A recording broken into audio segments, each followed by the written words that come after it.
होना चाहिए, एक मकसद होना चाहिए। मकसद ही नहीं होगा तो भागोगे किस चीज के लिए?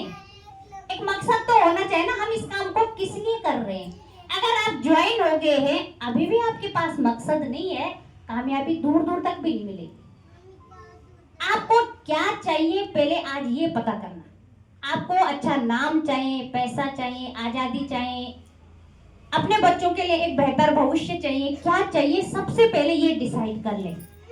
जिस दिन आपको पता चल जाए कि आपको क्या चाहिए, आपको वो मिलकर ही रहेगा। मेरे को चाहिए थी एक ऐसी इनकम, मेरे माँ बाबू ने मेरे ऊपर बहुत खर्चा किया, पढ़ाया, मैं चाहती थी मुझे भी 25-30 हजार की इनकम मिले। लक्ष्य 25-30 हजार था, लेकिन 2.5 लाख की इनकम तक पहुंची हूँ। ये ताकत मेरी नहीं है, ये ताकत इस सिस्टम की है। मेरी ताकत होती तो 17 साल की जो एजुकेशन थे उससे ही 2.5 लाख कमा देती।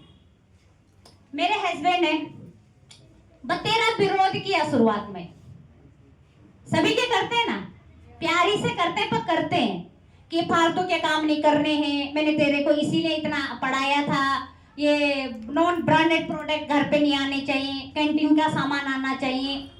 वो यहाँ के प्रोडक्ट खाने के लिए भी तैयार नहीं होते थे। बच्चे मजाक बनाते थे, मम्मी आपका आरशम, पानी आपका आरशम, मतलब है ना, उनको ऐसा लगता था कि मम्मी आरशम का पानी है, मम्मी आरशम का दूध है। मतलब मेरे को इतना चिढ़ाते थे आरशम को लेके, जैसे कि मैंने कुछ क्राइम कर दिया होगा।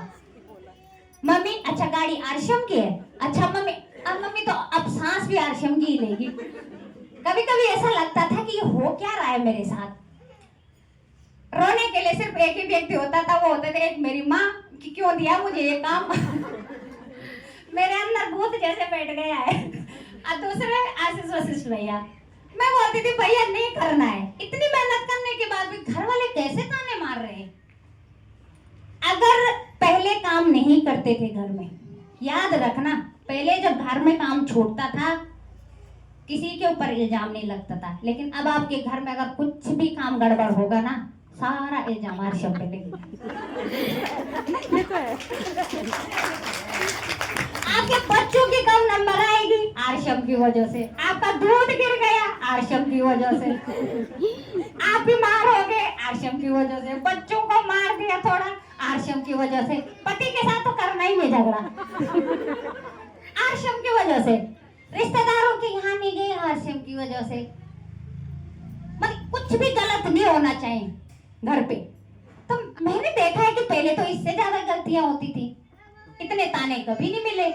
तो भैया ने कहा देखो, जब हम कामयाबी की तरफ जाते ना, जाने अनजाने हर कोई हमें पीछे खींचता है।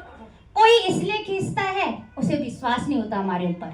ऐसा नहीं है मेरे हस्बैंड मेरा बुरा चाहते थे, उन्हें लगता था कोई इसको गलत राह पे ले जा रहा है, कहीं ऐसा ना हो कि इतना अच्छा है ना पढ़ लिख के ये कहीं गलत काम करना शुरू कर ले।